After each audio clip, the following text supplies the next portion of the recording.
반갑습니다. 여러분, 오늘 우리가 같이 할 건 이 전류계와 전압계를 어떻게 쓰는가에 대한 겁니다.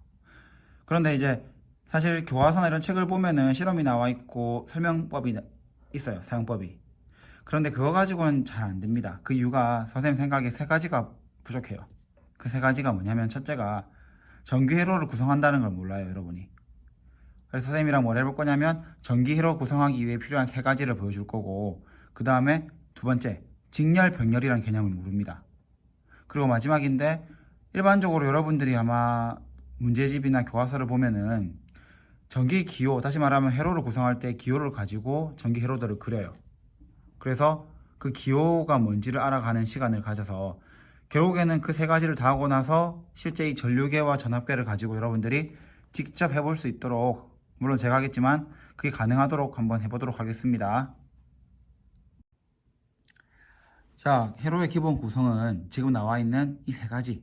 전원 공급 장치, 여기 보면 전구, 그리고 이제 나중에 보면 알겠지만 니크롬선 저항판, 그러니까 저항, 그리고 검은색, 빨간색 전선이 있죠.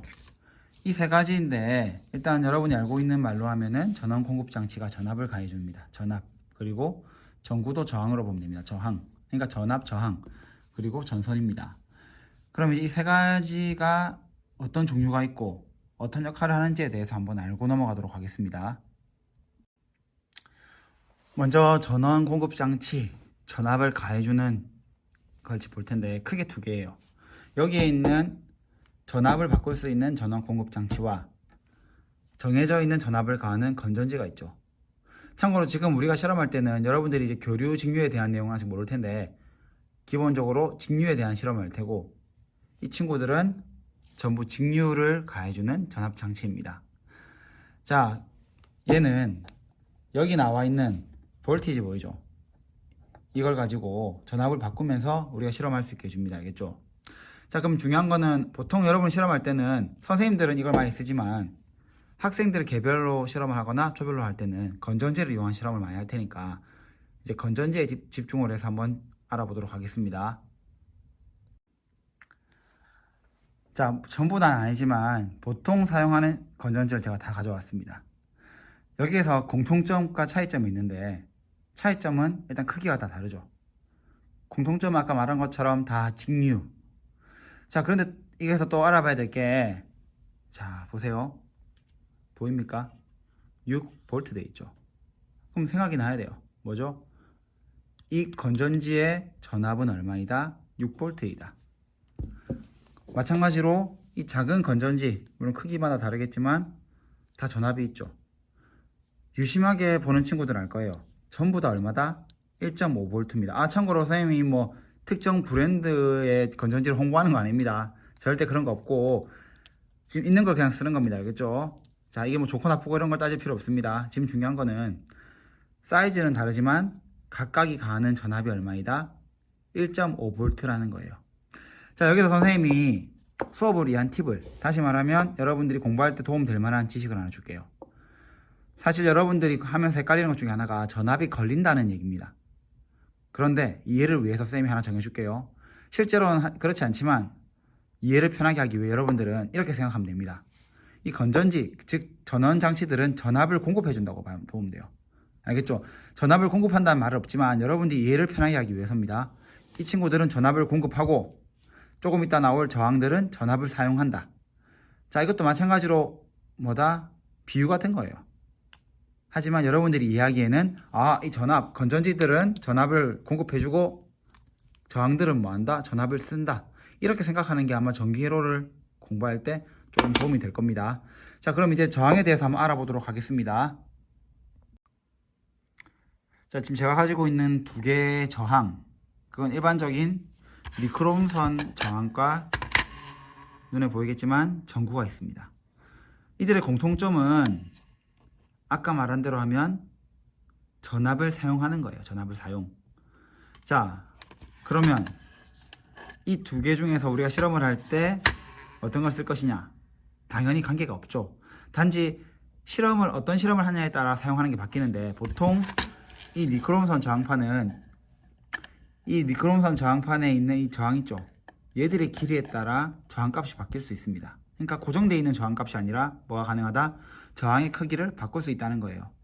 그럼 이 전구는 가능할까요? 아니죠. 얘는 정해진 저항값이 있습니다. 자, 그리고 이제 한 번 더 얘기하자면 전구에는 크게 두 개가 있습니다. 옛날 선생님 어릴 때는 이 전구는 LED가 아니었어요. 근데 지금 전구는 LED입니다. 그게 왜 중요하냐면 이게 만약 LED라고 한다면 나중에 실험을 할 때 플러스 극과 마이너스 극이 바뀌게 되면 불이 안 들어와요. 즉 LED의 특징은 플러스 마이너스가 정해져 있다는 거. 그걸 기억하고 나중에 또 실험할 때 한번 확인해 보도록 할게요. 자, 이제 보여줄 건 전선이에요. 전선은 한마디로 얘기하면 전류가 흐르는 길이겠죠. 자, 이게 보이면 집게로 연결할 수 있게 돼 있죠. 그래서 이 전선의 이름을 집게 전선이라고 하고, 이 검은색, 빨간색의 차이는 없어요. 다르게 말하면 기능적 차이는 없고, 실험을 할 때 이제 뭐 구분하기 위해서 하긴 하지만, 뭐 쉽게 생각하면은 이 둘은 같은 기능을 가진 전선이다. 이렇게 기억을 하면 됩니다. 자, 이제 직렬과 병렬에 대해서 할 텐데, 선생님이 이제 여러분 이해하기 편하게 한번 적어 볼게요. 직렬은 하나의 선으로 이어진 부분을 직렬이라고 보면 돼요. 병렬은 출발과 꼬리는 같다. 사실 이렇게만 보면 무슨 말인지 모르겠죠. 제가 지금부터 간단한 전기 선을 한번 회선을 한번 그려보겠습니다.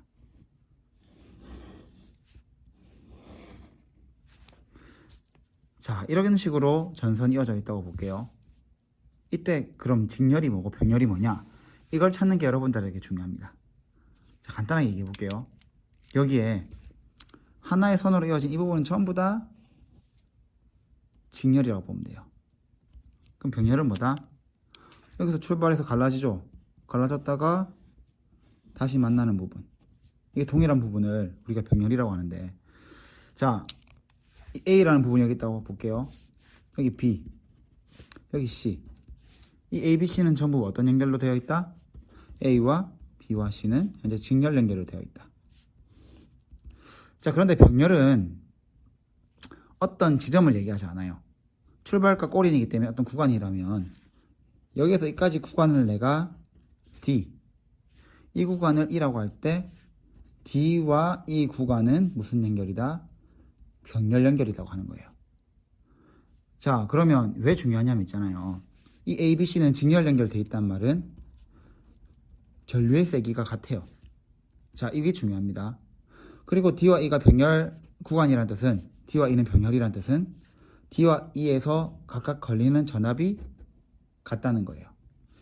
이 특징을 알아야만 여러분들은 지금부터 직렬과 병렬을 가지고 전류계 전압계를 연결할 겁니다. 자, 지금 보여주는 건 여러분들이 알아야 될 정도의 전기 회로를 만드는 기호입니다. 먼저 전원, 특히 건전지의 경우에는 긴 쪽이 플러스, 짧은 쪽이, 두꺼운 짧은 쪽이 마이너스. 저항은 꼬불꼬불. 전구는 요런 모양 안에 동그랗게 해서 전구 모양을 내고, 자, 스위치는 이렇게 열려 있습니다. 이게 열린 스위치고 당연히 닫히면은 이렇게 되겠죠. 전류계는 동그라미의 대문자 A, 이 대문자 A가 뭘까요? 네, 암페어예요, 암페어. 그리고 전압계의 경우에는 V, 볼트, 즉 단위가 들어있죠. 자, 그럼 이걸 가지고 이제부터 우리가 전기 회로를 한번 구성하고 전기 회로를 만들어 보도록 할게요.